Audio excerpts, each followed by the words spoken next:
And I want to welcome you all to the OTTER 2024 Institute Online Teaching Technology and Educational Resources. My name is Jamie Heron, the SUNY Online Program Manager at SUNY System Administration. And this OTTER, I think, it'll be our third. I had to count, third or fourth. Oh my, I better count that. And this year we're focused on student voices. I'm gonna go through a little housekeeping before we start asking questions. I do want to double check and see if Kurt is here. He is not here yet, neither is Deborah. So we're waiting for the students to pop into the room, and we'll get started as soon as they join us. But in the meantime, please know that there is captioning available. You can select the closed captioning icon on your Zoom toolbar so that you have access to captioning should you need or prefer it. I do ask also that you maintain mute on your microphone. This is so that the students who are sharing their perspectives today have the opportunity to do so uninterrupted, and it's kind of a way for us to demonstrate our respect and appreciation for them to maintain mute there. These sessions are being recorded and will be made available to you on the CPD YouTube channel as well as the OTTER website. And I can show you what that looks like here in just a moment. If you go to the OTTER website, which is, I'll paste it in the chat here for everybody. You'll notice as you scroll down, there is now a link to the 2024 recordings. That will take you to a playlist for this particular year. And currently we have two videos up, and you can watch those. We'll get the Wednesday and Thursday ones up as soon as we can. It does take us about 24 to 48 hours to do so. Finally, as the students are presenting, please feel free to post your questions in the chat. And if it's something that can wait, I will ask the students at the end of the session about if they want to answer those questions or not. Sometimes we have students in the chat participating there. So I'm just checking again to see if Kurt is here. Okay, it's not yet. So it might take us a couple minutes to get our students in joining us today. While we're waiting, what I will do is I'm going to share this other document here, this OTTER 2024 Perspectives and Potential Solutions document. I've created that kind of while we were chatting, while the students are chatting, I'm taking notes. And then in between OTTER sessions, I've gone back through and provided links to help documents or help videos that will assist faculty in meeting the requests or preferences that students have expressed. So for example, for day one, when you come to this page, and they were talking about on day one, wanting to understand the schedule of activities in a particular course and have access to view them, if not submit them early, etc., and continue to have access to them even after something's been submitted. And so what I did here was I highlighted some help documentation that might help you to achieve that. So, for example, setting dates for discussions, assignments, or quizzes. Now, each of these links takes you to a full page of how to set up an actual discussion or an assignment or a quiz. So I highlighted which steps in particular would be helpful to you while you're going through this. Hi, Deb. I see you've joined us. Thank you for joining us today. I think we're still waiting on Kurt. Let me see if he's present yet. So I was just reviewing the document I've been working on for our faculty. And the other thing was like adjusting dates, etc. So I have some links to how to set special access for assignments and quizzes or other accommodations, but also links to learn more about the calendar, learn more about managed dates, etc. So please feel free to use this document. I think after the week is over, I'm going to condense the student feedback into more of a paragraph or two about what students were saying about each of the overall topics, and then create a list of help documents that you can use to meet those needs. So, Deb, I know we're still waiting on Kurt. How would you feel about just getting started? Are you all right answering questions on your own today? Oh, yeah, that's fine. Okay, Yeah. great. All right, so I do want to welcome Deb. Today we're going to be talking about effective course design, and I'm going to stop my share so that I can pin Deb here. And then we can get to our questions for day 4. I can't believe it's day 4 already. So, once again, thank you for joining us, Deb. Your feedback the last couple days has been really helpful, and I think that we're all admiring your kind of motivation as a learner, as a student, etc. So, really curious to learn more about your perspectives about effective course design. There are a lot of instructional designers in the room, in addition to faculty, and instructional designers are kind of the experts in how to create effective online content. And so while a faculty member might be a subject matter expert, there are others who are experts in how to display those materials or how to assess learning, etc. So that's the difference between a couple of our audience members. We do have some like myself, and I know a couple of other instructional designers who do both things. We teach and do instructional design. So I know all of us are excited to hear your ideas here. So the first question I have for you today is, in what ways can course design facilitate a mindset of exploration and curiosity in your learning experience? So what a course looks like, how it's laid out, how pages are designed, how the items within a module are displayed, etc. How can that like impact your mindset? Um, so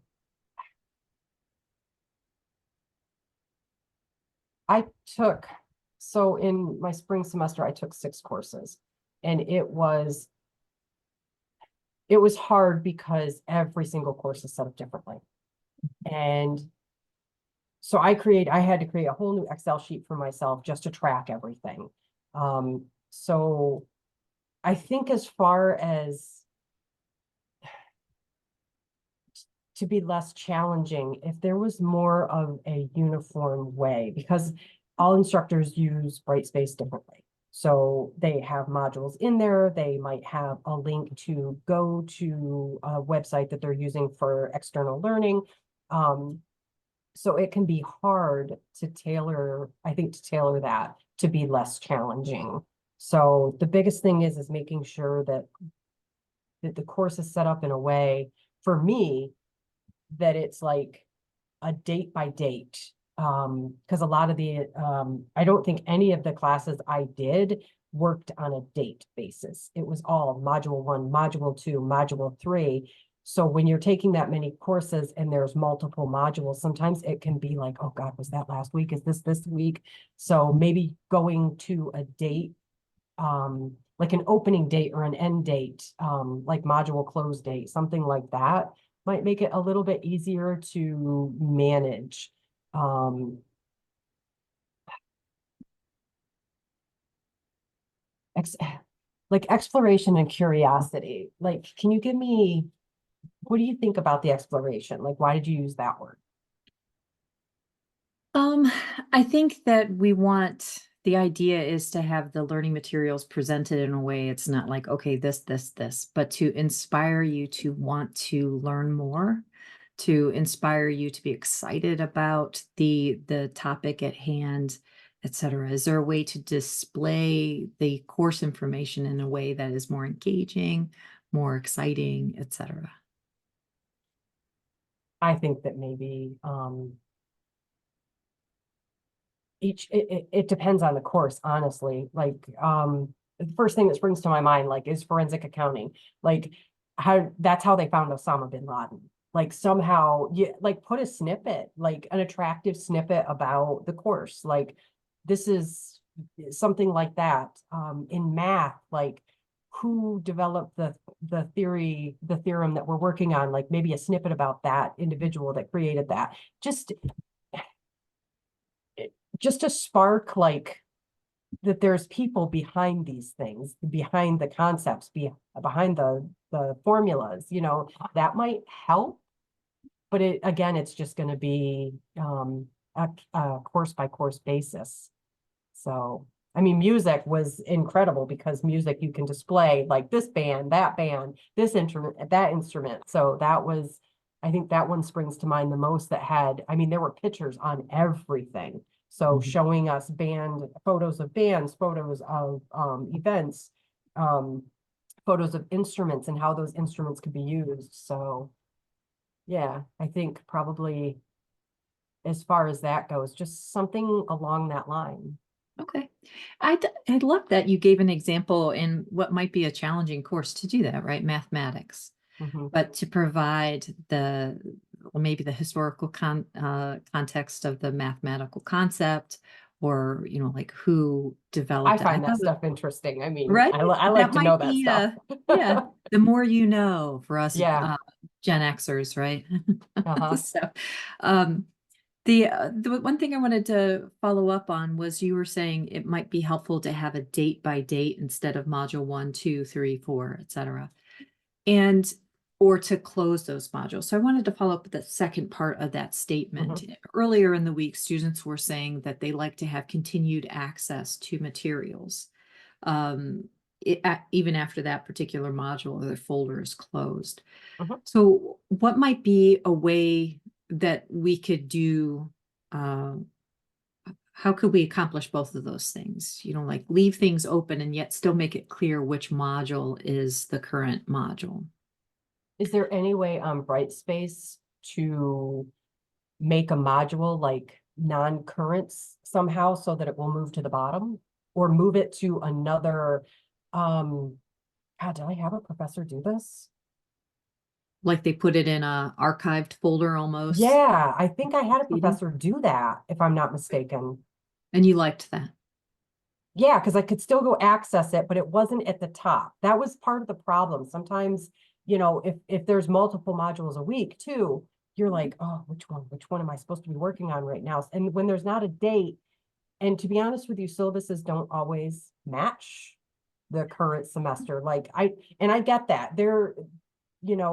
Creating a syllabus and then using it semester after semester is great because it saves a lot of time that should be saved. But unfortunately, dates aren't always accurate when that happens. So that's another problem. So something like that, moving it to like an archive file at the bottom, like old modules or something, and leaving the most current module at the top, that would really help, I think, because then you're always in the mind, it's the top one only. That's the one I need to work on. If I need to look for something, I can go to the archive or something. Okay. So, All right, that's helpful. That's something for us to consider. There are maybe one or two ways that we could set that up for a faculty to automate that. But that's not necessarily something that would be automatic. That would be something a faculty member would have to be mindful of every week. But we can chat about that a little bit later. So thank you for that. I do want to make sure that I'm not missing Kurt. Well, I hope everything's okay. All right. So the next question is, there are lots of elements in online course design that we hope is helpful to students, like how we organize our modules that we were just referring to a little bit, whether or not we use multimedia, and if we do, how we present it, the readability of a page, how we lay out the page that might make it easier for a student to read. So there are a couple of other examples, and I've kind of put some of those things in here, but the question is, what elements of online course design help you learn best? Um, and this is a really broad question, and oh it's gosh, okay yeah. for you to say, in your experience, when something was when it was displayed like this, it was very helpful, or this was not helpful, kind of thing. I I have one that comes straight to mind that was not helpful. It was a it was a math course, and the module was set up in a way where when I read a page, sometimes I think this is an instructor thing. Like if you open a page in the module, it marks it automatically that you've read that page. So you know where you left off. Or you could, maybe if you could flag it somehow, like that's something you want to go back to, that could be helpful. But it was so hard to track where I left off in this course, because the modules could have 20 pages to 30 pages. I mean, there were a lot. So it was really hard to go back and remember where I left off, where I might want to hit back again. Because in math, like trying to follow the formulas all the way through is difficult. So being able to backtrack and remember where I left off, or remember where that formula was that I was looking for before, because the concepts weren't always like just one page. They were through multiple pages. So that was not very helpful, that it was split up so much. I mean, the pages were like, when you're reading it online, the pages were like maybe this big. So it was great because it was big, bold, you could read it, but you were flipping through multiple pages for one concept. So that wasn't extremely helpful in my learning for that course. Okay. Somewhere I had, trying to think, there was a course layout where every module was just a link to the online learning platform that the instructor used. That was super helpful, because then I was making sure that I was hitting the right module every time, and it took me directly to the online learning platform. So that was helpful. Where was that link provided? Right in Brightspace. Like if you open the module, it gave a snippet of the module, and right at the bottom, there was a link to the online learning platform. Like I think it was Pearson Labs that we were using. Okay. So it was like you hit that and it takes you right to it. So Perfect. Okay. yeah. I misunderstood what you were saying, that they were putting a link to another page in Brightspace. But I see they were Yep. taking you to publisher material. Okay. Yeah. So That's that was helpful, not having to log in to a different site, but rather the link was right there for me to take me directly to that module on the platform. That makes a lot of sense. Let's see.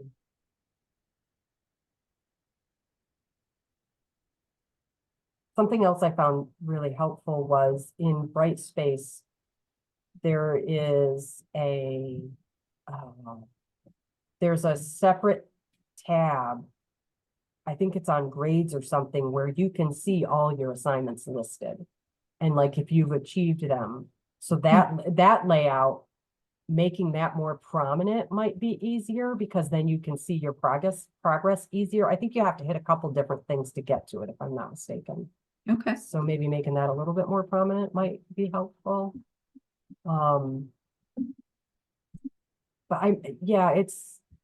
that is a really broad question, because it honestly, all of these questions come down to the course itself, because you have so much material in some courses and not so much in others. So Yeah, no, it makes complete sense. And you're right, it does depend on which course it is, because each course might need you to leverage different tools within Brightspace. So that makes perfect sense. And that was a really helpful feedback about of helping students identify where they are.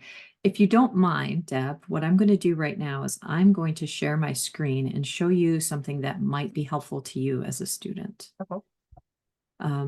So I'm in the content area of a training course here. So I'm in the how-to documents module. But say, for example, let me find this one. I'm in this module with a lot of different pages, like what you're accustomed to, and it Mhm. does mark that check mark as soon as, and that's a setting that I have chosen as a faculty member in the hopes that it might help a student understand where they are.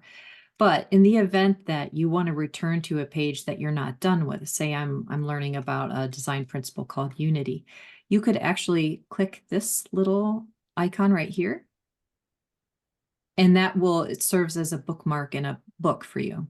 That's awesome. And when you come back to the table of contents, you'll see in your bookmark list that, and you can just click and it will take you directly to that page. And I have a couple bookmarks, but once you're on that page and you know you're done with that, you can just remove that bookmark again. So that might help you as you're navigating courses with 20 or 30 items in okay, That's good. awesome. Thank you Yeah. for showing me that. Yes. Oh, and Stephen was asking if you're referring to the work to do tool. Uh, Um, that that might look like this here on the main page of a course. Down below, it's the work to do tool. So not particularly because that is, I've had courses where nothing's in there. Okay. I'm trying to look up a So course you're real quick referring to more to the grades page, which might have I'm sorry, it's class progress. class Class progress. Okay, that's progress. good too. Sorry. So class progress here that I'm sharing is a great tool for students. I hope you find a lot of success there, but it gives you an indication of, oh, I have to go in as a certain student, but Yeah, it it gives you gives, every single assignment, what yeah, your completion status is, your points, your weighted average, and then goes to your grade. But again, it's only good if it's being loaded. But it that's true. also, I don't, I don't think I've had any courses where the assignments haven't been listed. The grades not necessarily have been updated, but at least the assignments are there. So Okay, that's a great overall tool to see everything. okay. The other thing you might be able to use is the calendar app. If faculty are using dates for all of their gradable activities, if you go Mhm. into the calendar, and this isn't going to show you very much because I don't have anything active in terms of Right. grades right yet. But I like to go to the list view in the calendar. And this allows you to sort by specific things. Like I just want to see all the assignments that are due. And it would come up with a list of, oh my, it's going to take a while. There it is. So this is a training thing. I use this to show people how to do things, but you could see all of the assignments and when they're due, and you could actually print that out if you wanted.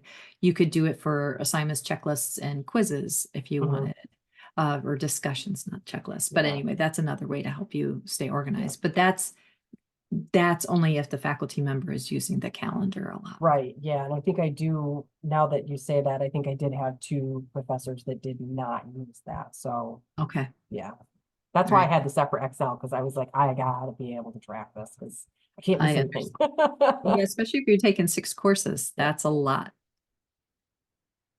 All right, I do want to double check and see if Kurt is here. Nope. Okay. Well, I'm glad you're here, Deb. All right. So the next question is, can you share an example of a course design that motivated you to engage more deeply with the content and seek out challenges? Have you encountered any course design that were particularly conducive to your learning? So it's kind of a similar question to the first one, Yeah. but I think it's asking it in a slightly different way. So the music classes I took intro to music, which was mostly early classical, Renaissance classical, and then I took world music, and both of those instructors just they made me want to learn by the way they had the course set up. They just made it fun. The music was good. The content itself was good. Like it made me stay vested in the classes. I wanted to learn more about it. World music was amazing. I can't say enough about that class. It was awesome. Learning about it, because we learned about culture too, not just about music, but it was just amazing to learn all that. And to learn about all the instruments that are out there. And there was no Western music at all in this class, none. It was all Eastern and South American. So it was really cool to learn about everything. So the instructor did a really good job at showing us all these new things and making us interested in them. I am interested in technology. So I took some Excel classes. I took data analytics. So the instructors did a really good job of setting up the platform and also letting us explore software. Like it was part of the assignments to explore like Power BI, Tableau. So that was really, because those are the things when you get into the field, you're going to be working on. So it's really nice to get that inside look before you're actually going to be working in it. And some instruction in it as well. So that was pretty cool. I think overall I've covered like, every class is going to be different on how they set it up. To make it more interesting for the students. So I can tell you about the courses I've taken, and that's pretty much it. I feel like the instructors do a really good job of making me want to open that next module. They make it interesting.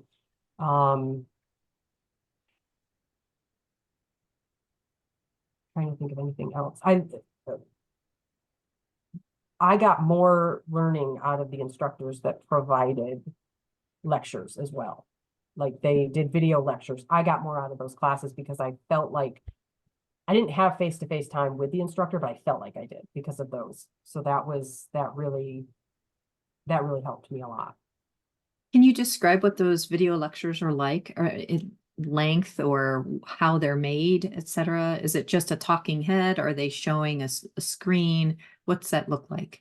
I had two instructors that only did like it looked like a projector that they were recording. And I had, I think probably 2 or 3 that did I think they were literally doing a Zoom and recording themselves. So, and I had instructors that would do like, 15-minute videos, and not every single module had one, but they were, 15 minutes of content. I had an instructor that did 4 to 5 for every module, and they were an hour to 2 hours long for each one. I had another instructor that did, I think, maybe an hour to 1 hour lectures per module. I'm trying to think. The one that did, like, not every module had it, and they were a lot of times 15. It was for the more complicated formulas. Like he would walk us through a full calculation to help us through it. You know what I did have? I'm just thinking of last semester. There were several semesters I had. There were lectures, multiple 2 to 3, 4, sometimes 5 lectures that were an hour long for certain classes. So. And did the length of those videos impact your willingness to watch them or engage with them in any way?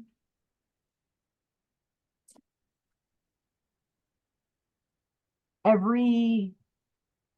had maybe one that affected me, because sometimes the professor would be repetitive.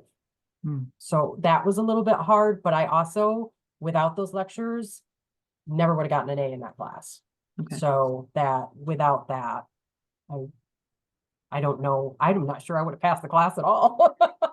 That was Under a really certain hard one. circumstances, the length of the video means nothing. It just means is it providing you with valuable Oh, information. yeah, yeah, Mm. yeah. Okay, that's so interesting. We have some research that shows that attention wanes after about between 5 to 6 minutes of video for Oh, this type of content. And so we generally advise people to do shorter videos like the 15-minute one you were referring to. And so I don't know if you noticed, but a lot of people's eyes went like this.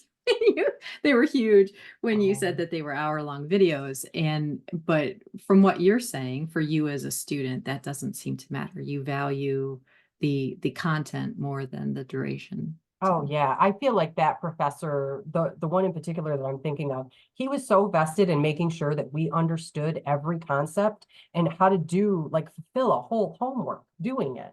We're talking about preparing financial statements from scratch. So, you get one number wrong in the beginning, the whole thing's wrong. So he was very vested in making sure that we were like going through the whole thing step by step, line by line, every debit, every credit, and making sure that we got it.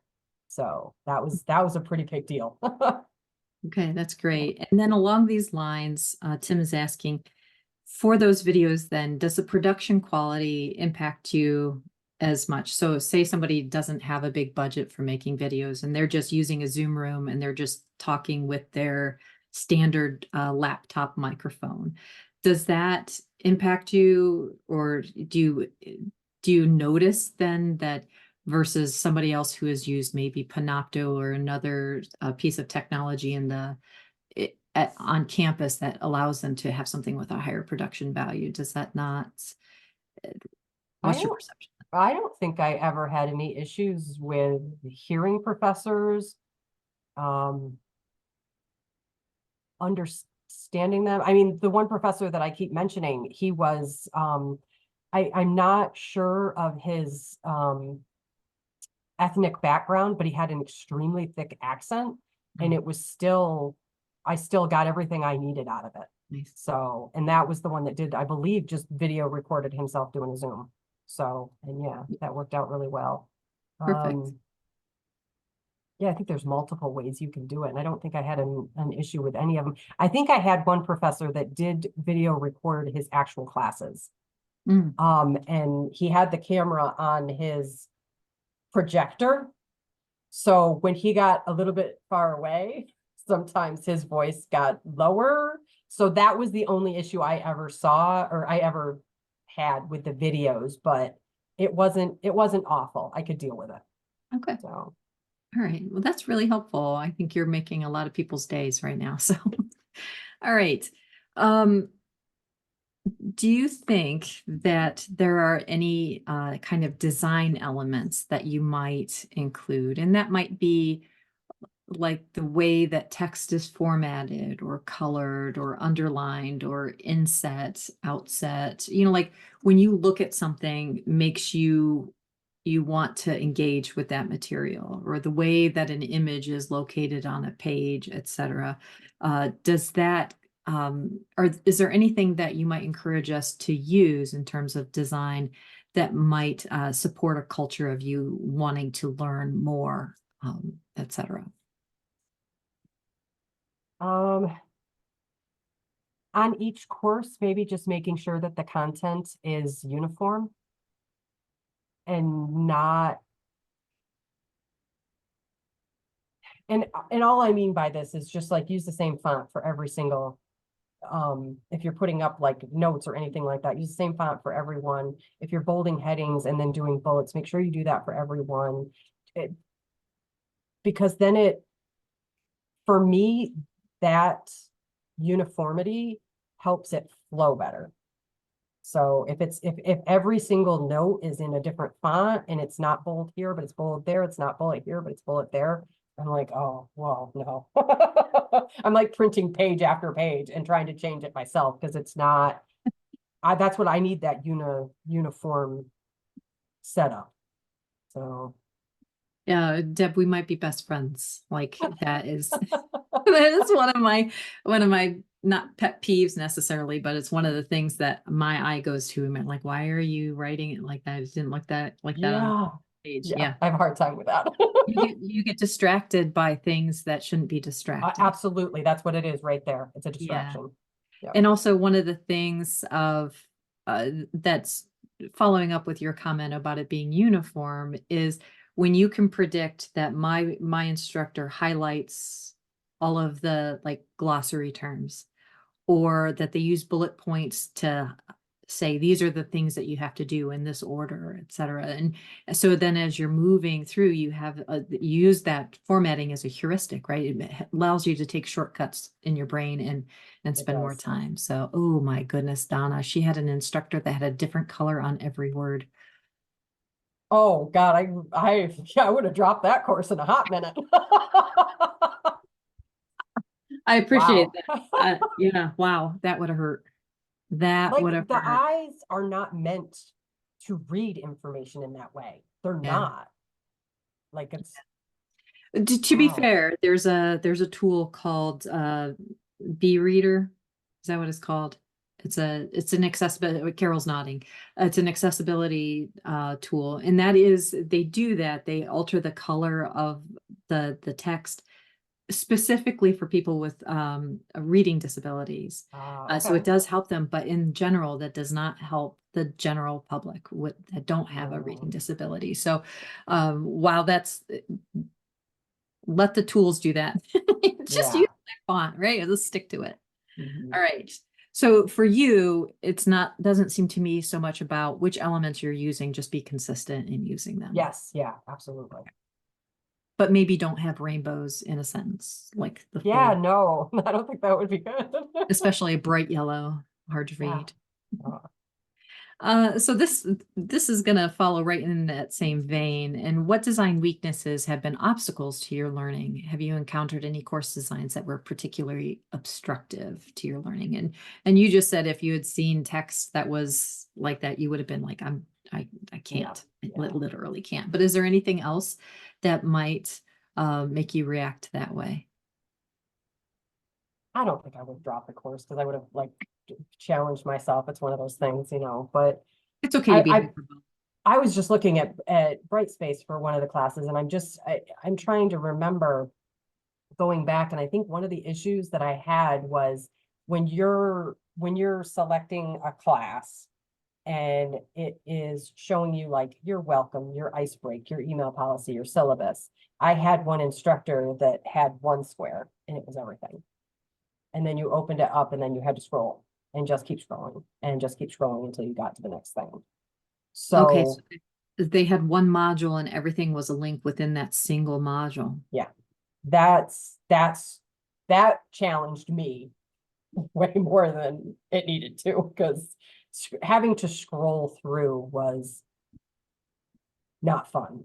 So that was one of the biggest reasons I created that Excel sheet because I needed a place where I didn't have to go and scroll through, you know, 2 feet of information to get to my next homework. When the homework was in fact not even in Brightspace, it was on a platform, an online learning, a different one. So that was one of the courses that made me do that. Wow. Yeah. Okay. So, and again, uniform, like I think that instructors should be, you want us to get as much out of the platform as we can. So if it's used in a uniform way by as many instructors as possible, I think but I know that's hard too. Everybody has the way they like things. Change is hard for some people. So, but I think that would make it easier for students too, because it's familiar. Every class, every semester, it all looks, oh yeah, okay, I got this.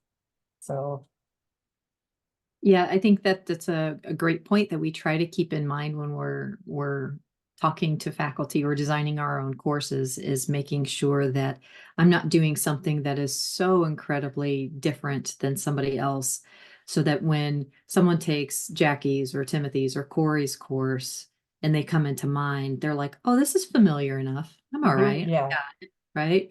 Like the assignments are going to be here and the discussions are here and the content is here. And yeah, that is very helpful between courses. Limiting that learning curve is mhm, huge, yep. right? Yeah, Okay. every time you log into a course, you shouldn't have to relearn Brightspace, you know? Oh, let me write that down. Let me write that down. Every time you log into a course, you shouldn't have to relearn Brightspace. I'm gonna attribute that to you in every training I do from now on. Thank you. That's great.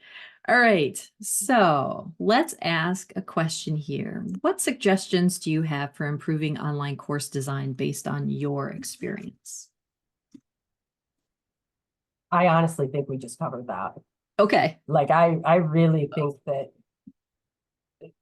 having all instructors, and this is true for all schools, like not just all the instructors at Plattsburgh or all the instructors at Brockport, all instructors using Brightspace, period, because you have students crossing from Plattsburgh to Brockport, to Empire to Plattsburgh.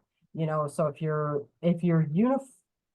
close to being uniform in the way it's used, students will switch schools and still be like, oh, right, this is great. I'm so used to this. This looks so familiar. So, and it's easier to engage that way.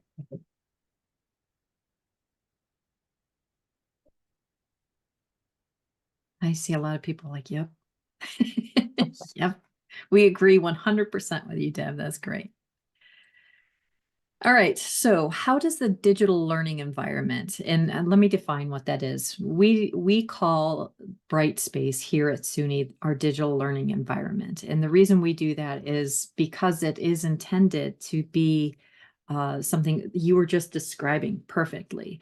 If a student is taking a course, they're a full-time student in the summer or, during the semesters at Brockport, and then they take a summer course at Geneseo, and then they are also supplementing with a fully online course at Empire State. That DLE, the digital learning environment, was intended to be a mechanism to make it easier for students to transfer their understanding of how stuff is laid out in between, make it easier that you don't have to have multiple logins for multiple campuses, right? You would go in and you would select your course from which campus, et cetera. So, and so in that, it might not be as noticeable to a student. I know it's noticeable to faculty and to instructional designers. So if you are aware of that, how does that DLE affect your motivation and ability to stay focused? So have you ever been a student in more than one campus? I started out at Tompkins Cortland Community College. So I've gone to a CUNY and used Brightspace, and I've used 3 different SUNY schools. Okay. So yeah. But I've been going to school for a while because it's taken time, part-time. That's why It does I take quit and time. went full-time, because I'm like, I need to be done with school. I'm tired. So at TC3, I was able to use Brightspace. At the first SUNY school I attended, I was not able to use Brightspace. It was, I believe, Blackboard then. And I am a huge fan of Brightspace from Plattsburgh and TC3, and now crossing over to Brockport. My life is simple because I know these platforms and it just works better for me. So the only thing is the reminder every semester that I need to upgrade my email address and notifications is a big deal. So, Okay. because I didn't Right. do that the first year, and I'm like, why am I not getting any of these notifications? Because I wasn't checking the old email at TC3 anymore. I'm like, what's going on? And I couldn't figure it out. And then lo and behold, it was, yeah, I have to update that email address. Okay. So that is one thing that has kind of impacted your ability to stay up to date, stay current. Mhm. So while it's nice because you don't have that learning curve between campuses, you still have to remember at the start of every semester or Oh, or just you when you switch schools, you have to do it when you switch schools. Yeah. okay. And it's Uh, just a simple email, literally, to the SUNY online telling them that you want to switch from this to this, and it's done. okay. That's helpful. Oh, okay. So Tim was just saying in the chat, I like a notification module that can be added on the landing page for a campus, which basically says if your current address is set to another campus. Okay, yeah, so maybe some helpful information for students that they might not understand that that's Yeah. something they need to Yep. do. Mm. And you do have to do it in two places. You have to do it in your notifications and you have to send SUNY online and email. So you do have to do it in both. Because your notifications, there's notifications right in Brightspace. You go there and change the address there, and then you also send, because it doesn't, whatever that address is in notification, it's not going to change when you email SUNY. You have to change that Okay. manually, I believe. Well, I've had to anyway. All right, that is really helpful information to hear. One of the things that we wanted to make sure the doodle is making life easier for students, and we certainly want to remove any and all barriers that get in the way if that's possible. That's the only one that's ever been an issue for me, but I definitely do. Brightspace has been, for me, a better platform. I feel like it flows better. It is, what's the word I'm looking for? It's basically self-explanatory. So, I mean, the tabs are what they're called, and that's exactly what happens when you hit that tab, and so it's easy to find things. You can't break anything if you just keep pushing a button. So I tell that to people all the time, like you really can't break anything, just press a button. It's Yep. okay. See what happens. explore. Yeah. Right. Yeah, Control Z is often your best friend, and in the back button. All right, so that is helpful information too. I'm so glad to hear that you like Brightspace. I do. Brightspace is one of the learning management systems. I think in my experience, I've taught in 7 different ones and worked in about 14 of them. But I would say that this tool, Brightspace, is designed for the end user. And in their eyes, the end user is students. Other learning management systems, that was not always so much the case. The end user seemed to be faculty, but we want it to be as simple and straightforward for students so that they get to focus on just learning, not on where is stuff, right? Yeah. Tim just shared an image there. Oh, neat. Okay. So you have a BUC mail widget. Tim, I might talk to you a little bit about that later. All right, so the next question I have is about specific tools within Brightspace. And so what tools or resources within Brightspace do you find most beneficial for your learning? It could be anything from the class progress tool to the calendar to assignments, the way discussions are laid out, etc.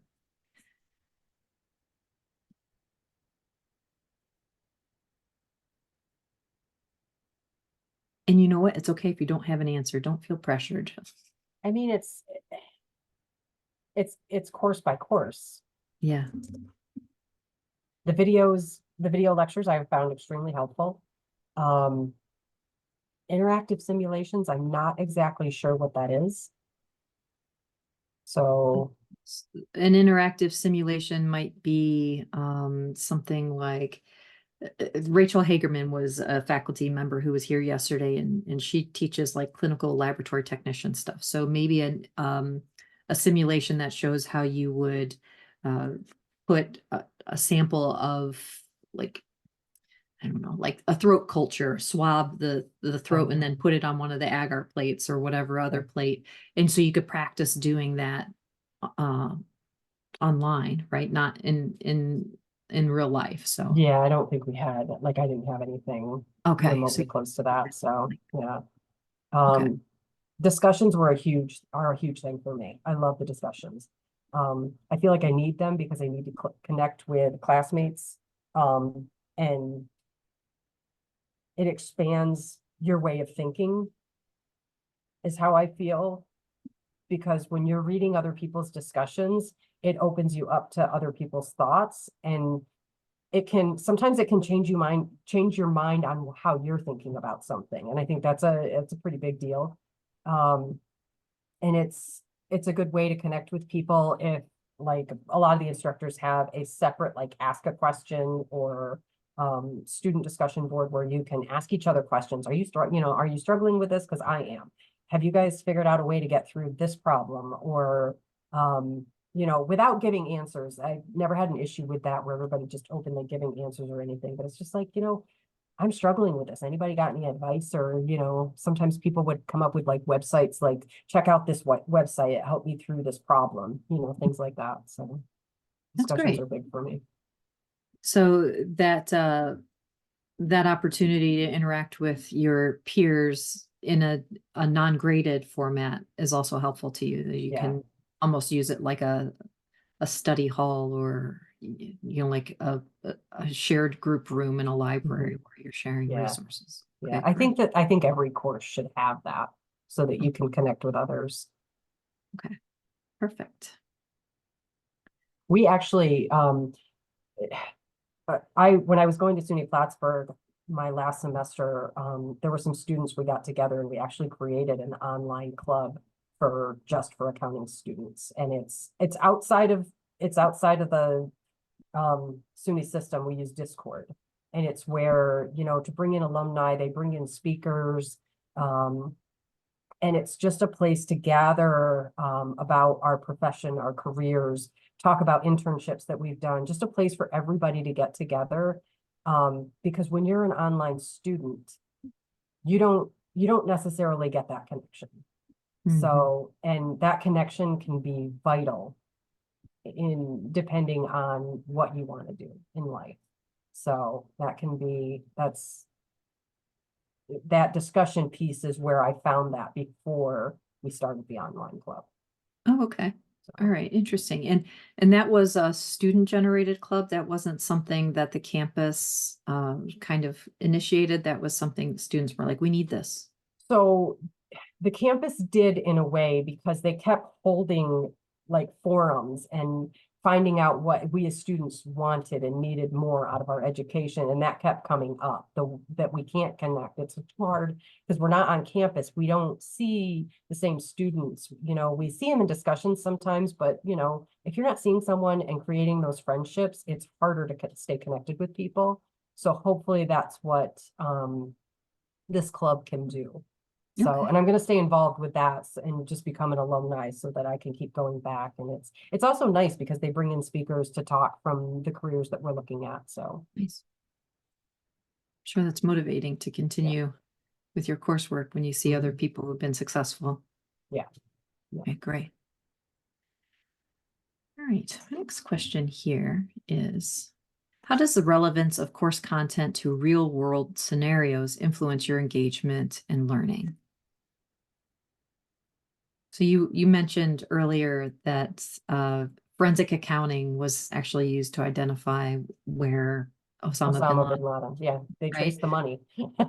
Right. And so that is an exciting tidbit that might make you feel more engaged with that topic, which might otherwise seem a little bit dry or et cetera. So a faculty member taking the time to highlight the relevance of what you're doing to something that exists in real life, how does that make you feel about your engagement or your learning? It makes me want to be more engaged because like I didn't get in education, continued education is super important. And that's something that I'll do throughout my career because my licenses demand it of me, but also because I think that the world is ever changing and we need to stay up to date with that information. But it can only, I had someone tell me one time, the best investment you can ever make is in yourself. So if you are always challenging yourself, if you're always looking to better yourself and gain more information, information is power. So that's just, that's just always been a thing for me. I know it's not for a lot of people, but it's knowledge is literally power. So the more knowledge you have, the better off you're going to be. And I think that so far there's a couple courses that I'm like, whatever. But there's been other courses where I am super excited about the instructors giving us insight into what our career might look like. I mean, these are the things that we're going to be doing, and they're challenging, they're hard. It's not, I think that's, for me, I really got a good look. I had a professor challenge us. We had to use 4 new softwares in one semester, and they were not easy softwares. And we had to manipulate reports within these softwares. And I mean, that's literally something I'm going to do going forward.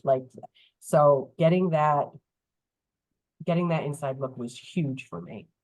So I think that's, if instructors can find a way to help students better see what their career is what's going to be in their career, because I think I said this the other day, book learning and practice are 2 totally different things. There's no getting around it. I can read all the terms all day long, but at the end of the day, the software helps me create financial statements. I have to be able to pull those financial statements apart and make sure that they're correct, make sure that journal entries are made properly. So it doesn't always cross over. So being able to do that in a course where it's just learning financial statements rather than being able to put them in software like that, manipulate them, correct them, that's a pretty big deal. Okay, great. I don't know if that made a lot of sense, but It made did in my head. total sense. It made complete and total sense. I think that what you're looking for is exactly what that question was getting at. I intended that question almost to lead you to that answer. Sorry, that was a little biased question, but I think that the whole thing that we try to encourage faculty to do is provide that context. Why am I learning this? Why Yeah. is this important? How will this impact my life as an accountant? How will this impact my life as, an instructor, right? Those are the things that people want to know. Like, I don't want to just know that there's this formula. I want to know why I have to know this formula. Is it something I can just learn and then forget? Is this something that I'm going to come back to? And I think that your point is well taken there. And there's other classes too that, I mean, these are life decisions you have to make, like principles of finance. Like those are, we talk about mortgages, we talk about buying bonds, all sorts of investments. So that's other life decisions too. It's not just about the career. These are the things that you need to know as well. Okay. That's really helpful. All right. So I have 2 more questions, and I actually had 3, but you already answered it. So I don't feel like being redundant there. But the first is, and I don't know if you have this experience, but how well do courses accommodate diverse learning needs and accessibility requirements? And if you don't have those and can't speak to them, that's okay. But what I mean by that is for individuals who might need to listen to a lecture versus read something, or for someone who has a reading disability, having access to something. You're well loved by your son. It's so lovely, so beautiful. And it's okay that you don't have an answer to this question, by the way. So I think that, like, all the professors, every syllabus I have ever read talks about that. So they make sure that students know, if they do, that there are places they can go, there's help for them. And I also think there's something on Brightspace itself, like there's a little thing about learning disabilities. So Yeah. And at the bottom of every content page, you can get access to different formats that might be necessary. Okay. But it's nice to hear that every syllabus has that information for students who do need it. Okay. Yeah, I don't think I've ever read one that hasn't had it on it. Okay, great. That's how it should be, by the way. So, and then I want to kind of I added this question, but I wanted to come back to what you were talking about, switching between faculties, courses, and switching between different campuses.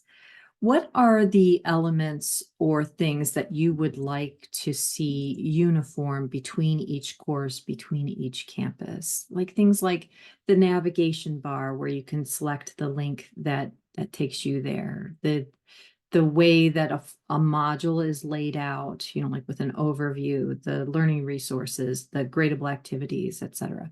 Is there anything that you think would be exceptionally helpful to maintain as uniform between? I think probably at least the module setup, having it uniform, like the introduction, the syllabus. I think a lot of them have external links for help, things like that. At least having like maybe like a uniform, you must have 9, because then you're always, every class you log into, there's going to be at least those 9 things.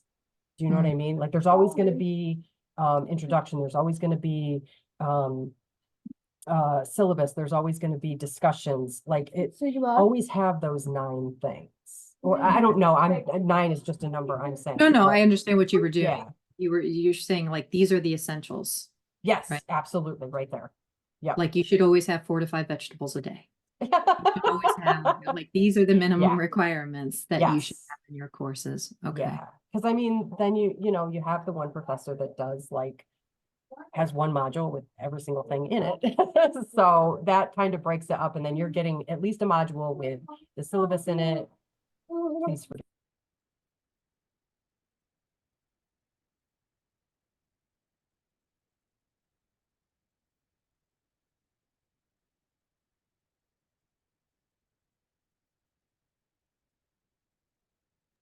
There's a bunch of people walking all over our lawn, and he's That's like not okay. happy with it. And we're actually holding on your time. And I do appreciate that so much, Deb, you joining us. Absolutely. And I want to extend my thanks to you on behalf of everybody in the room. And I'm sure that they'll join me in sending those thanks to you. But I can't thank you enough for sharing your perspectives today. It's been great. It's been eye-opening. It's been kind of a confirmation of things, and also like, oh, hadn't thought of that. So it's great to experience that.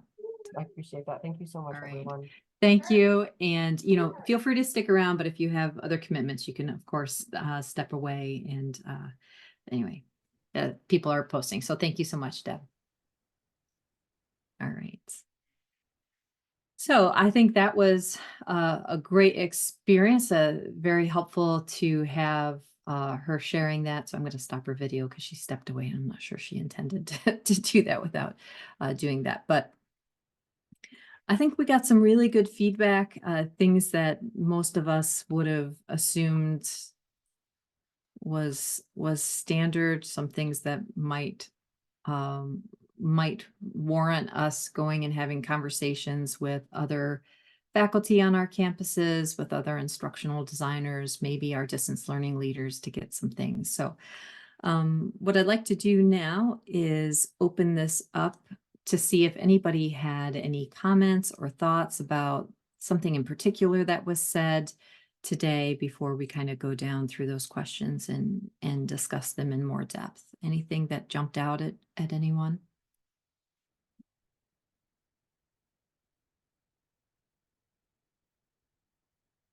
What did I just do? I'm over here breaking things by pressing buttons, just so you know. All right. Well, in the absence of somebody wanting to share something that stood out, which is totally fine, by the way, here's the document again. Thanks, Deb. And let me get the link here. Tim, can you talk a little bit more about the widget or whatever it is that you have that identifies which email the students are using? Yes, so it's a widget that I believe was based on a standard tool that you can add to the kind of landing page modules, and it can be customized with kind of the conditional flat text, and you can have it display, like have it call up and display that information to the end user. So like when I pull it up on my end, it shows me my global ID, it gives me my user role, which has some admin stuff. But for the students seeing it, they just see the email address, and it has a conditional statement of your notification does not match, if that's the case. Okay. And to contact the Open SUNY Help Desk to update it if they want that changed. Okay. The students don't always notice it because they're usually like, oh, let me get into my classes, which also makes sense.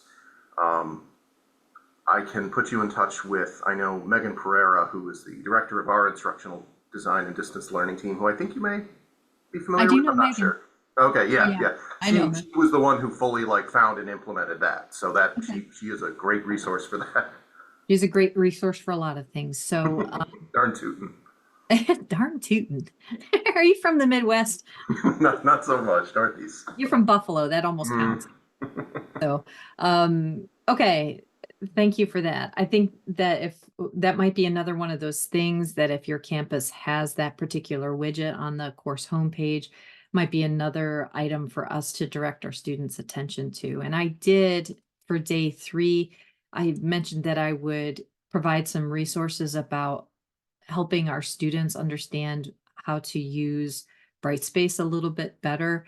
And so this is how to set up notifications, updating certain notification settings, feedback in the gradable activity area. And this is various locations where you can encourage them to get access to grades and feedback.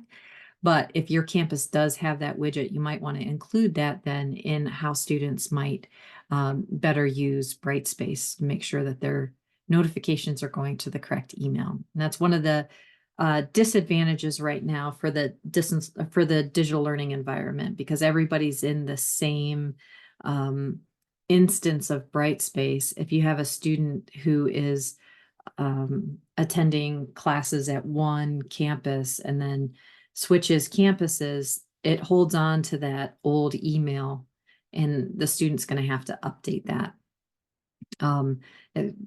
The email thing has been a sticky wicket for us with the digital learning environment. I think that's probably a nice way of putting it. There's a lot of hair pulling when it comes to email in the environment, but not within Brightspace itself per se. I'm just talking about the students' campus email being a little bit of a problem, not necessarily Brightspace. All right, so in looking at some of the feedback that Deb provided us, I think that this is a common theme when we're discussing our course development and why the campus likes to have, each campus, by the way, in the digital learning environment is able to adjust their navigation bar. And the navigation bar is is this bar that goes across the kind of just below the top navigation panel, but this blue bar for me, and then depending on which campus you're from, it'll be probably a campus color. But we wanted, at least within a single campus, that all of the links are the same. Now, this might vary a little bit from campus to campus then. So say, for example, if I switch between a course like this Heron training course, which is housed at the CPD, the Center for Professional Development, as a campus, this is what my nav bar looks like. But if I switch to a course that I'm going to be teaching in the fall at Broome, my nav bar looks a little bit different here. My announcements come first. My course activities are here. I have course tools and faculty tools, whereas in the Heron training course at the CPD, that's not the same. We don't have faculty tools and course tools. We just have course tools. And my announcements come after course home. But in general, this nav bar is at least familiar enough for students to understand that I can navigate through these different areas. And it's when we start allowing people, not allowing, I want to be careful with my word choice, when there ends up being more variability in how students are navigating, it does create a cognitive load for them, and it makes it more challenging for them to access. Oh, John, that's a good question. What percentage of students take courses at multiple campuses? I think that if we went to, there's a fast facts on the dashboard If somebody else can access the dashboards, there's a way to get that number. I bet you if I ping Victoria Mirzian, she would also give me the number. Hang on. Let me ask somebody, because that's a really good question.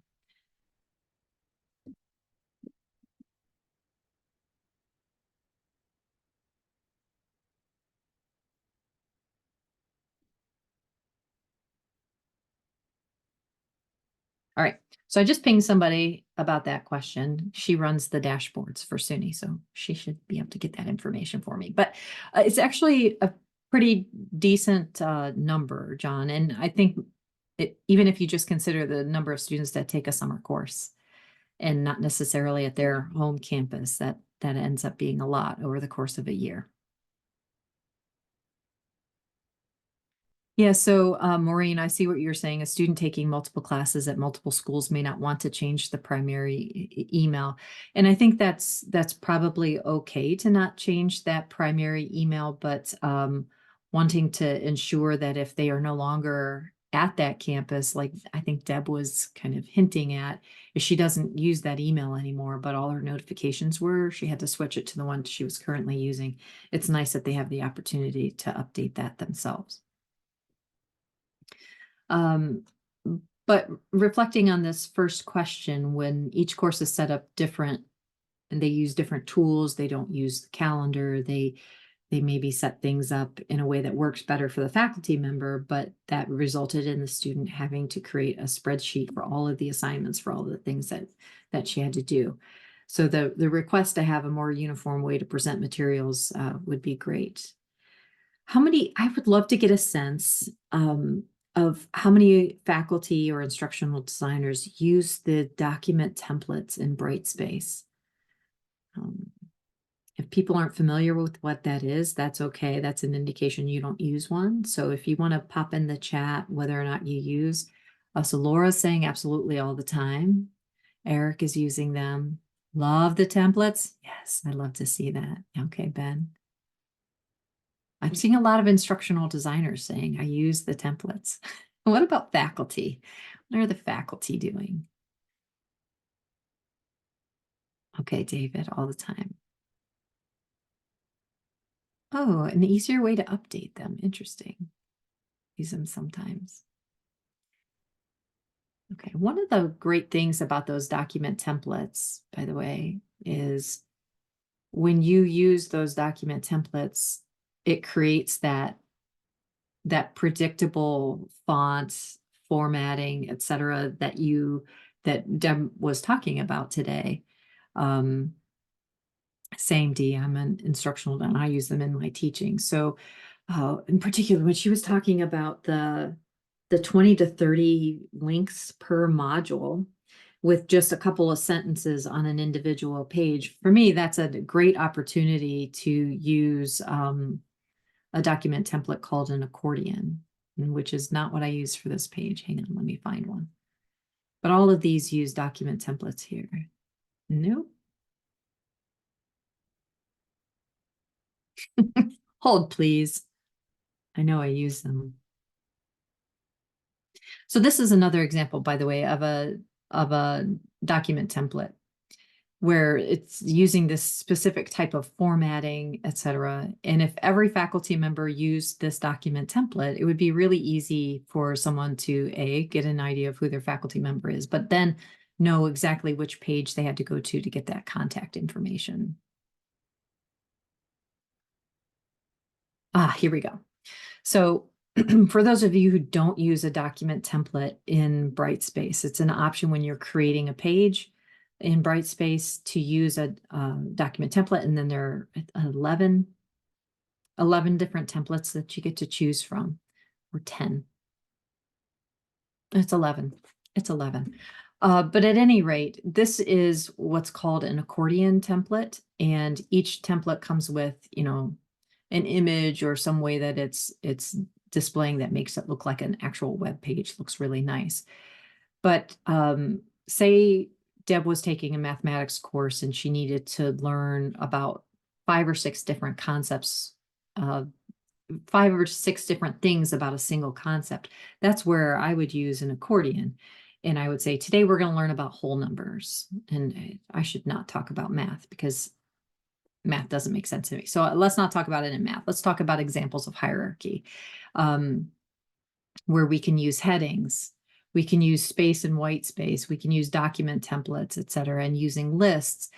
And what will happen on this page is, instead of them having to go to 4 different pages to learn about these materials, they can expand out what they want to learn. And of course, if there was content in here, it would be great. But at any rate, how easy is it to convert non-template content into templates? It's a lot of cut and paste. It's a lot of cut and paste without formatting, if that makes sense. So if I were to copy something from a Word document or just a plain page in Brightspace, I would, like copy that, click Control C, and then when I go to edit, and I want to add that text in here. So this is where the text for the headings would go. And I would just hit Control Shift V, and the text goes in there without any formatting. And if you follow that and you use that Control plus Shift plus V, copying and pasting from a regular document into these templates is really easy. But there's no real way for us to say, hey, this document used to be just a plain bunch of text converted into a template. It doesn't work like that. You still have to fit it in to the template. And are the accordions accessibility friendly for screen readers? So I can answer that question and demonstrate it. So this is an accordion. This is one of the document templates, and it's actually one of the reasons why we encourage faculty to use the document templates, because when you start to use them, they are accessible from the get-go. You can, of course, break that and make it inaccessible, but in Brightspace, you do have access to this little gauge here that's going to let you know that it is accessible. It has a high accessibility score, and if I click on that, it's going to tell me what, if any, issues there are with my page. It's loading the preview. Give it a moment. Empty headings. Interesting. Boop.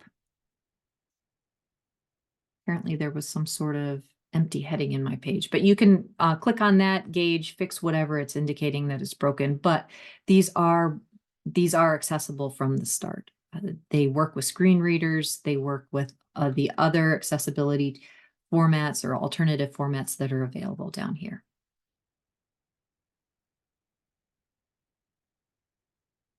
Yeah, so Tim was just mentioning that Control Shift V, those hotkeys there. When I copy and paste anywhere now, it's a Control Shift V. It's not a Control V, because it removes sometimes proprietary or junk code that's coming with that copied material, leaves it behind, and then it adopts the formatting of where it is you're pasting it into. Yeah. Yes, exactly. Creating the materials as web pages allows you to use that accessibility checker. And speaking of accessibility, there are lots of different ways to test for that accessibility. Like we have this little accessibility checker when you're editing any page. You can click on that, and it's going to let us know if there are any issues with headers, images, color that's not accessible, etc. All right, so Victoria is on the case, by the way, to answer your question, John, from earlier. All right, let me come back to this perspectives. So I will talk about document templates here. And I wanted to ask people's perspectives about what Deb was saying about making it so the students know which module they should be looking at any given time. And like I have some faculty I know who actually invert the order of their modules, so that module 1 appears first when they first go into a course, because it's available. Start and end dates, it's started. But module 2, 3, 4, 5, and 6 are not available because the dates aren't present. So it becomes very clear that the top module is the one that they should be paying attention to. Problem is, in Brightspace, depending on which settings you've done, students can still see that there's content in there and click and see the links. The links aren't clickable, but whatever. So that could be a detriment to that. But what are some different ways people are presenting their materials that creates an atmosphere that's helpful for students understanding where they are? Oh, so Robert, you're saying that's what you always did. You did the inverse.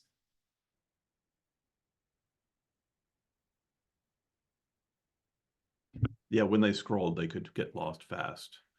Okay. Yeah, or just trying to dig for information, make it as easy as possible for them.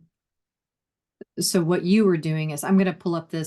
this course to kind of show you one that's active with modules, and these modules aren't inverted, right? These is how you go to getting started. You go down through this order.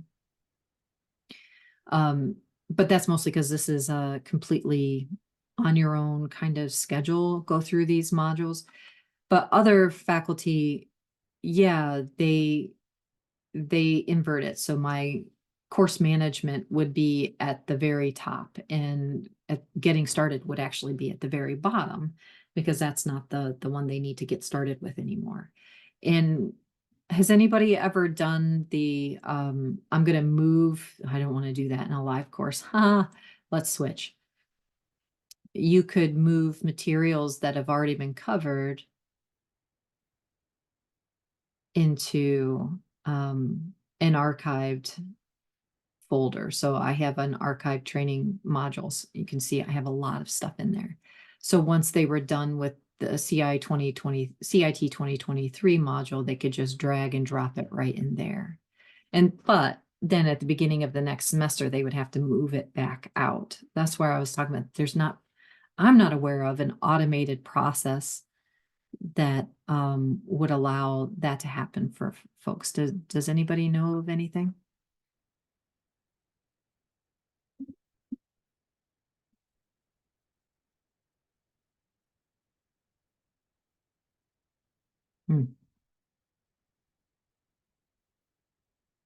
No, that's okay. That's good, because I want to know all the things that we can do in Brightspace. I don't like to not know what is possible. Another pie item to put in. Yeah, Jackie. I think, we were talking the other day about when materials are no longer available. If a professor makes or instructor makes a module no longer available, it's probably to control that, right? So that the students know what we're working on currently and that they're not getting lost in those modules beforehand. I mean, I guess you could make them unavailable, make them available later if you're going to have a larger exam or students have to review. But I guess that's the other way. I guess that's what I was also thinking about when I was putting in end dates, and this would now no longer be available. But then thinking, well, what if I want to look at that again, or maybe I haven't finished studying, or I have something to make up. Yeah, Just that's the complication, right? Yeah. Controlling, like the old kind of advice was to only have the current module open. It makes it easy for them to know what they're supposed to be doing that week. There's no like, which module am I in? But it also then can get in the way of people who need access to content that existed before. So it's really, this is an interesting thing. Tim, I love your idea of a conditional calendar feature to move them would be great. You get on that, patent it, and you're going to be rich. So, one of the other things that we might encourage our students to do, or to use more effectively ourselves as faculty, is, when you view as a student, you get these progress bars for each module that you're going through. And so if I go to content and I'm in this module, you can see that I've gone through 11 of the 12 topics. And I can see which ones maybe I haven't done, which is this check-in survey down here. And I know that because there's no check mark, it's just a dot. So that's something we could encourage maybe our students to take a peek at. That's also visible for them here at the visual table of contents, where they can see the progress bar for each module that's available to them, to use bookmarks, etc. But one thing that we could consider doing is switching the way that these check marks are given. So as Deb was saying today, that when she clicked into a page, it automatically marked that check mark for her, but she might want to have that not happen. She doesn't want a check mark until she knows she's done with that content. So we can always switch that, by the way. At the course level, we can do that up here, and I'll show you that in a minute. But at the individual item level, we can also do that. So I can switch it from, when you click on this, it's going to get marked, to you have to mark that you've completed it. So in order to get that progress bar to move, they have to say, yep, I'm done with this page. You could also do that up in the settings for your course. And you could say, for completion tracking, by the way, you want it all to be required manual. And then you could update all existing topics, or you could leave it at automatic, or you could turn it completely not required. And that will happen for every single item then that you have listed in your modules there in the content area. The other thing you can do is for things like quizzes, you can adjust that so that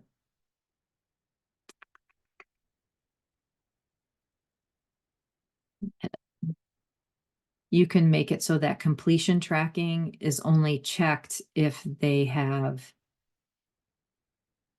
this, if they've passed it with a certain grade, then it'll get checked. So they have to get 100% maybe on the syllabus quiz, and that's the only way they get that check mark. We had to do that in the asynchronous modules that are available to all faculty, because you're allowed multiple attempts to get 100% on a quiz. And so when they clicked in it the first time, it made it look like they were done. So we had to switch it to, you have to get a 100% in order to get that check mark. So there are different reasons for making these selections, but a couple things maybe we can do to help our students understand where they are and what they need to do next. So John, you asked a good question, and I think that varies campus by campus. So how do students, especially those that are new to Brightspace, learn how to use this tool, how to use it effectively and efficiently? And there is, we did make some asynchronous modules available to the campuses to use. And other campuses have created other resources, but it's really up to the campus themselves to come up with the resources that are available.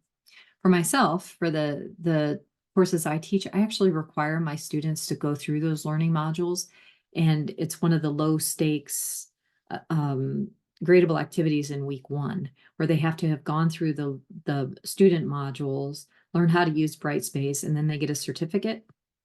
And they share that certificate with me as an assignment. So they learn how to submit a file to me.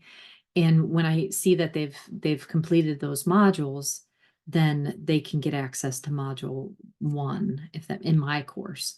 So that's been one way that I can encourage my students to learn more about Brightspace. And the nice thing is, if they did that last semester already or 2 semesters ago, they still have access to that certificate and they can just upload it to me. So that's one way. But the other thing we can do is provide helpful links and information in our Getting Started or our course information modules that highlight, hey, make sure you change your settings. Hey, are you a student at multiple campuses? Make sure your email is going to the correct place, that kind of thing. All right. How are we doing? Let's go down here. So we already talked about that topic. Maybe what we should be aware of is maybe make sure that we have more than one module in our courses, and definitely keep our modules within a reasonable amount. When you have tons and tons of materials in a single module, you just imagine the scroll to get to the bottom of that module or to find the thing that you're looking for. So this is where using those document templates come in handy, so that you don't have to have multiple pages. You could have a single page with access to the same amount of information with less scrolling. So John, I think your question is, why do so many students not read the information about the course or the syllabus? What can instructors to get their students to read that course information? I think our students this week kind of proved that not all students are like that, for sure. These are students who read every single thing that got sent to them. They're, like they advocate for themselves and follow that out of stuff. But as Maureen mentioned there, you can certainly use tools within Brightspace to help ensure that students are engaging with that content. For me, in my courses, I have the week one is all gateway activities. And so as part of that, they don't have access to any of the learning resources yet, just the getting started. And they have to review the syllabus, how you'll be evaluated, all of that information. They have to take a quiz on the syllabus and get a 100%. They also have to submit I participated in the Brightspace modules certificate. And then they also have to make at least 3 posts in the icebreaker activities. And I use tools like that, like Maureen's talking about, is the syllabus quiz plus conditional release. And what I can do then is set for module 1 and 2 a conditional release, that once a student has successfully done these 3 things, they can have access to module 1. So that's one way you can force the students to at least have read the syllabus once and pass that quiz. And whether or not that information sticks the whole semester, at least you know that they were, at one point, that information was in there. Other things, I think we were talking about this earlier this week. Some people were talking about having scavenger hunts in their syllabi, maybe having a synchronous session to go over what's in the syllabus, maybe having groups go through, students as groups talking about the syllabus and making sure everybody's on the same page with that. So Lisa's saying she requires they sign an attestation that they read the syllabus and they need to submit as an assignment to allow the first module to open. So that's similar. It's not a quiz, asking questions that are on the syllabus or about the syllabus, but saying you have to submit that you read it. And once you've submitted that, you get access to module 1. So there are a couple different strategies to engage in to force the reading of the syllabus and maybe force comprehension of that syllabus. Any other questions about that?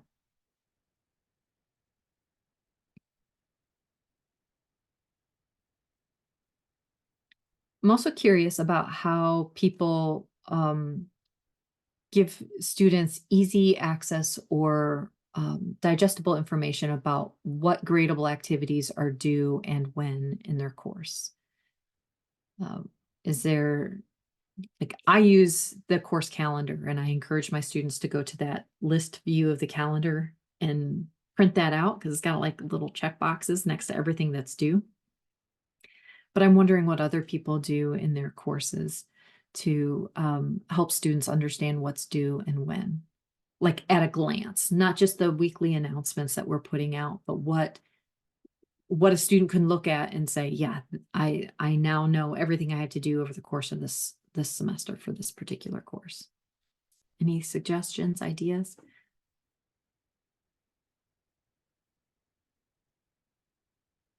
Maureen? I don't lay out everything for the whole semester because it's overwhelming for me. It looks frightening when I see it because I have a lot of very small assignments, but there's a lot. So in my syllabus, I tell my students the format for each week will generally be this. You're going to log on, you're going to do the introductory video, then you're going to, like, I only put the PowerPoints there if they want to use them. It's from the textbook, like, I don't require it, but they can use it as a review, right? Then they have to read the lecture notes, do their assignment, do the discussion. Then there's a quiz for them to do, right? That's the final thing. And basically it's 7 things each week. So every week I tell them, make sure, just use this as your checklist, right? This week I did the reading, I did the video, I did the lesson, I did the assignment, I did the quiz. So basically So I tried to list it that way. And then I do have a chronology of study with all the chapters and the assignments, but it looks intimidating. So that's why I try to break it down a little bit more digestible early on. So, Maureen, your volume was a little challenging there, so I'll just, if it's okay, kind of summarize what you were saying is you provide them in your syllabus a list of the things they can anticipate for each week, Yes, what they have to do. And so it's by looking at at your syllabus that they can get that idea. Like you're going to have 5 assignments and they're typically due on these days and et cetera. exactly. Yep. Okay. And so Dee's saying, you have a calendar and put what's due when, in each module. So when they go to that module, they know just what is due for that module in addition to the full calendar. So what calendar are you using, Dee?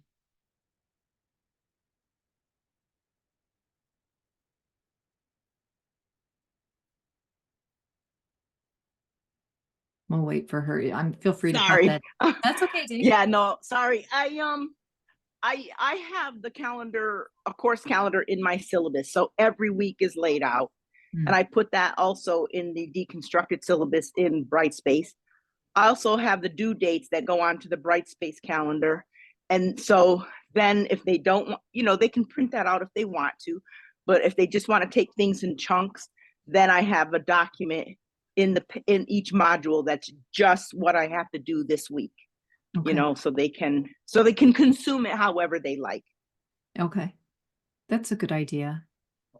And I just had an idea while you were just saying that. I was like, how can I make my life easier?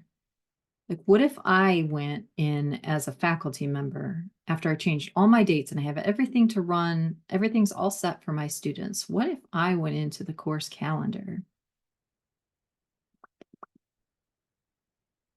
Hold, please. And I printed it, but I didn't print it. I saved it as a PDF. I should have gone into one that's smaller. This training course is a beast. But I wonder if we could provide them with that PDF with the checkable boxes from the calendar. You're like, just print this.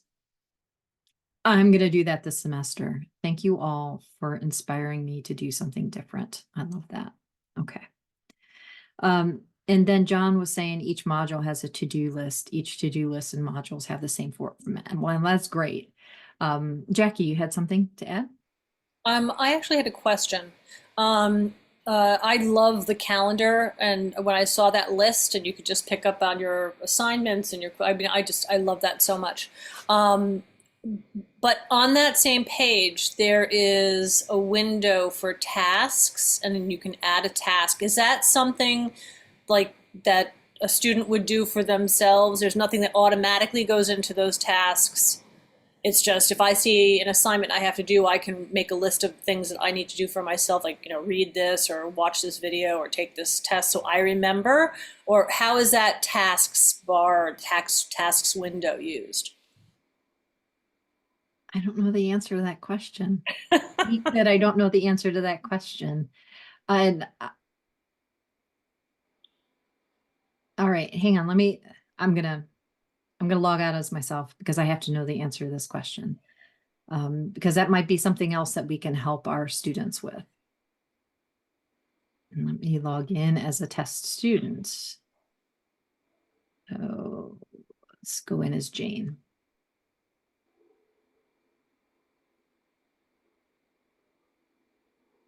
Ooh, Eric, good point. I do have Adobe Pro though, so I could make it an accessible document. That's a good point. Eric is saying that if you print that out, you might need to make sure it's accessible. All right, so I am in as Jane and I'm going to go into my hair and training course. And I go to the calendar.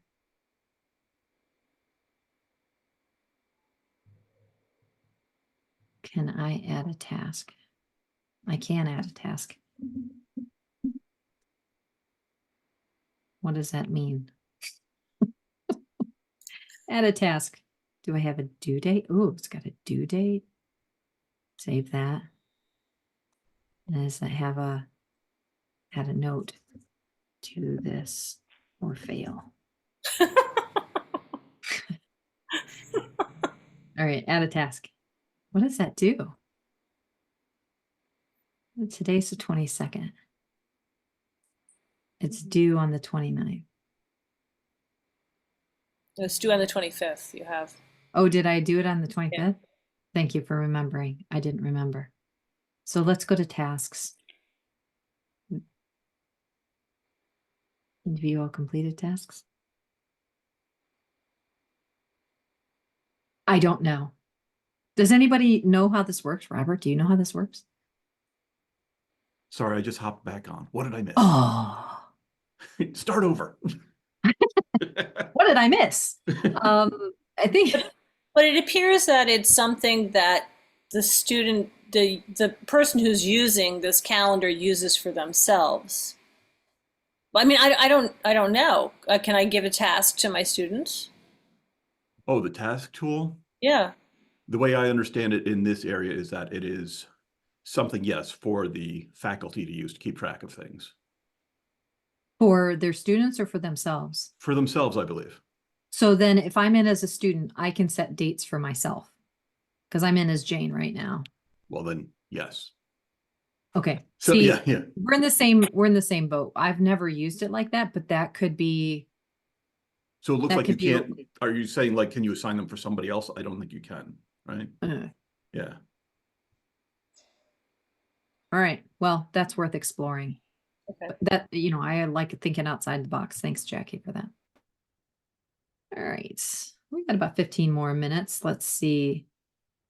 I'm not sure that we can address make sure that the content is uniform other than maybe even just in our own departments, we can talk to our peers about like, how are you laying this out?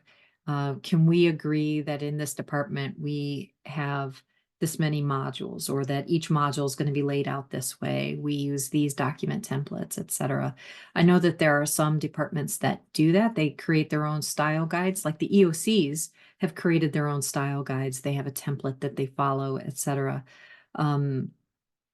So I was just wondering if that might be not something that necessarily we can fix at system because each campus is their own entity, right? With their own decision-making capabilities. But if you, as an individual faculty member, can work with your peers to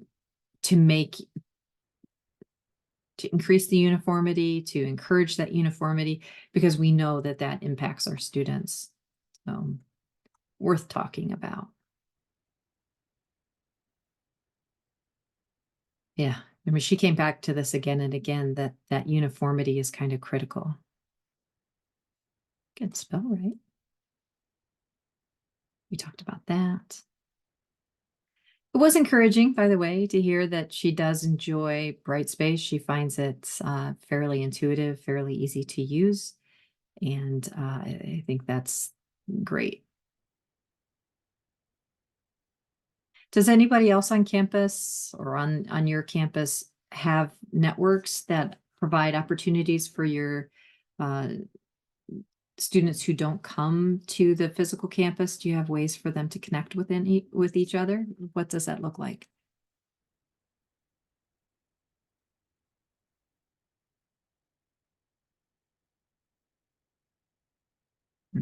Thanks. Okay, so Maureen's commenting about the tasks there. Oh, no, I I was know gonna that say, Maureen, you have your hand raised, but you're really hard to hear. Could you speak up or? let me see if I can. Microphone. Is that any better? Yeah. Oh, okay. On our campus, well, on Orange, I set up a sort of a parents group as a club because many of my students in my online classes were single parents really Mm. struggling. And we tried to get it going several times and the students tried to attend, but honestly, the ones who needed it the most said because they're so busy, they didn't have time. So they appreciated it. We tried for like 3 semesters with our health services office. So what we ended up doing is creating a Brightspace shell and just providing resources for students to local community food banks and health services and mental health services and mental health info, everything that we could find, and dumped it in there like a resource shelf for them, so that they could get it when they could. So they do need camaraderie. They really need connections, but Right. that's challenging. That was very challenging. Yeah, I would agree. I think that from my experience in talking with different campuses, they want to help students create that sense of community that you tend to get when you're on campus, and that's sometimes a struggle. And A, creating that, but B, maintaining it can be challenging.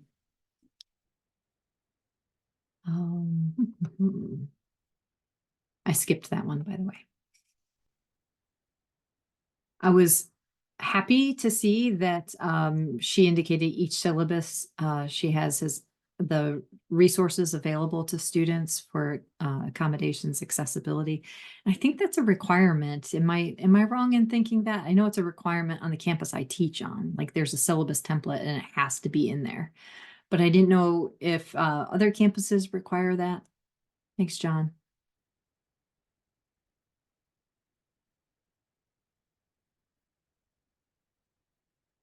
Okay. All right. Well, we made it to the end of our document.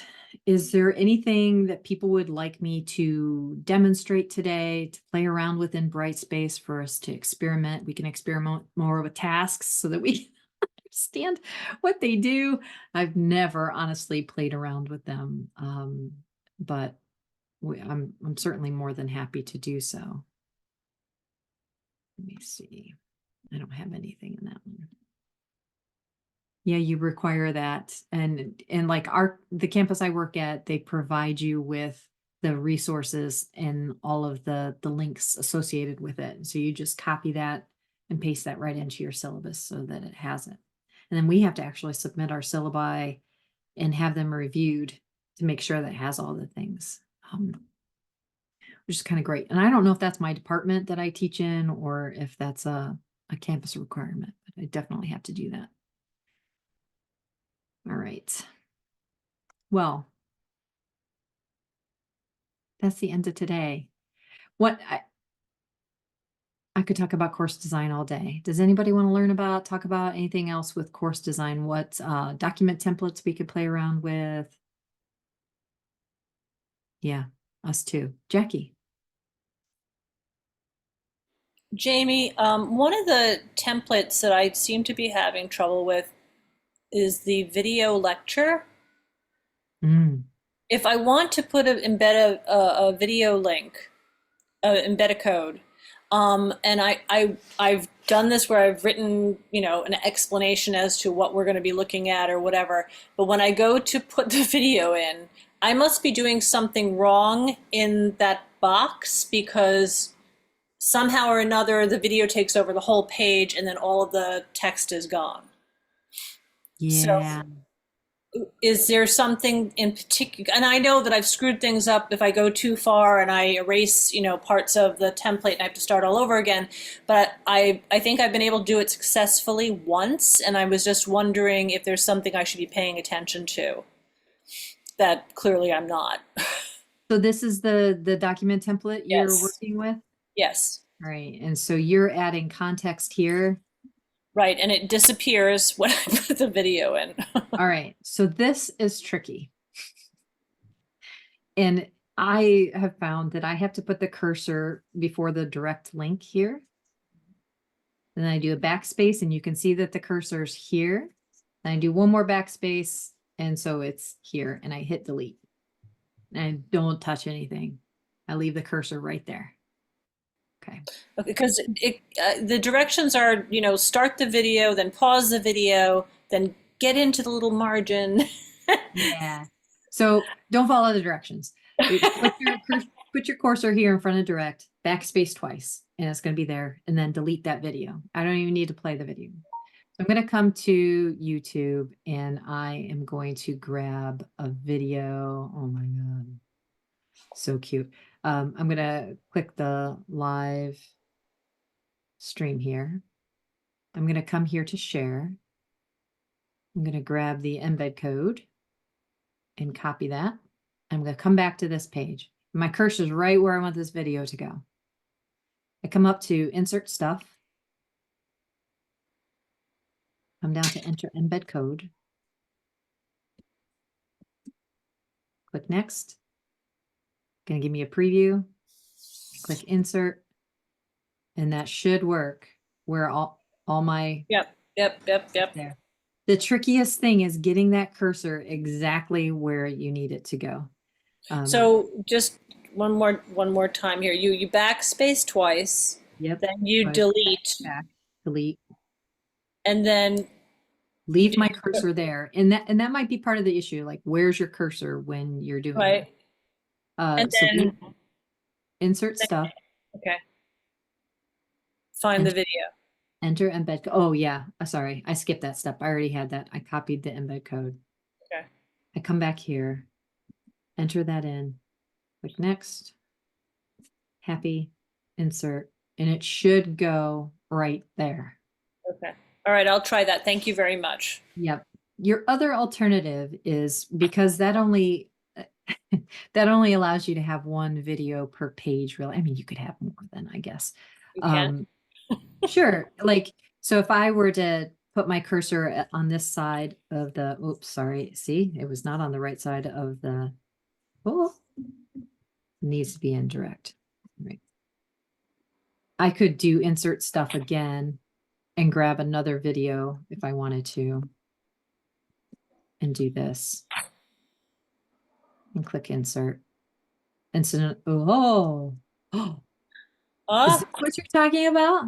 that's what I'm talking about. That face though. I mean, is that not? All right. So apparently, if in here you're not putting that video in the exact right spot, it gets mad at you. So interesting. Jamie, Yeah. what if you break it up with temporarily with a line of text? That's what I'm doing. Oh, and then it's getting rid of it?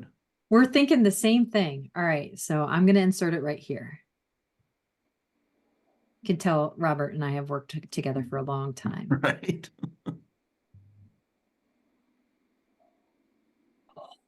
Ooh. All right.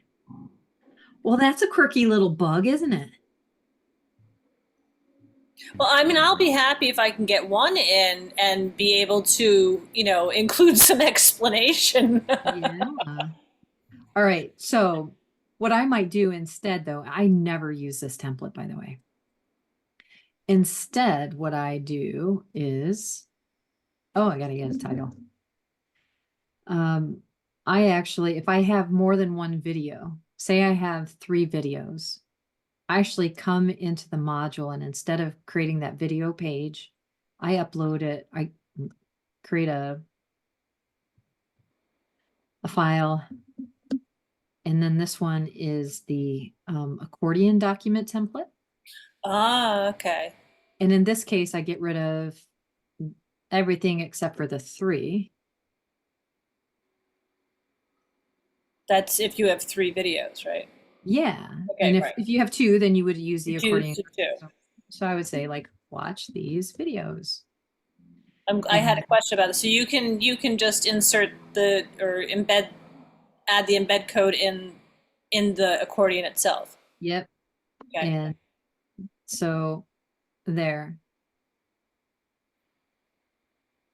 Right. And they can just watch it right there. This is kind of what I was envisioning when Deb was talking about the math course that had all the different concepts, but some of them relate to one another, and she would have to click through 5 or 6 different pages to learn about the same thing. That would fit perfectly into an accordion where you had concept 1, concept 2, concept 3, etc. in the accordion, and then it's just 1 page instead of 5 or 6. So Great. that's might be what I do. Can I give another little sales pitch for putting videos in accordions? Yeah. All right. So in my guitar class, I have accordions full of information, but one of the folds will be a video that they don't know is going to be there until they open it. And then they get used to, he's hidden a video somewhere. Where is it? And they end up clicking on materials to find that video. So I find that I get them looking at materials a little bit more enthusiastically. Thanks. Thank you very much. Yeah, that was a really great question, Jackie. And sometimes it comes down to what your intention is. If you have one video, I would use the one video template, but definitely if you have more than one, I use this. I would say I avoid the video template, and I also avoid the tabs template as much as I can because it can be a little tricky to get things to be exactly where you want them to be. Right, Robert is brilliant. We miss him here at SUNY.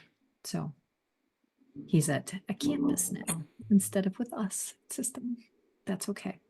All right, we are approaching the end. Any other questions before we head out for this evening? Again, tomorrow we only have one student signed up for artificial intelligence, but he is absolutely full of opinions about artificial intelligence, and I appreciate them because they're in direct opposition to my own, and we all know how we like to have that when they're your own children. So at any rate, I probably should have stopped recording before I said that, but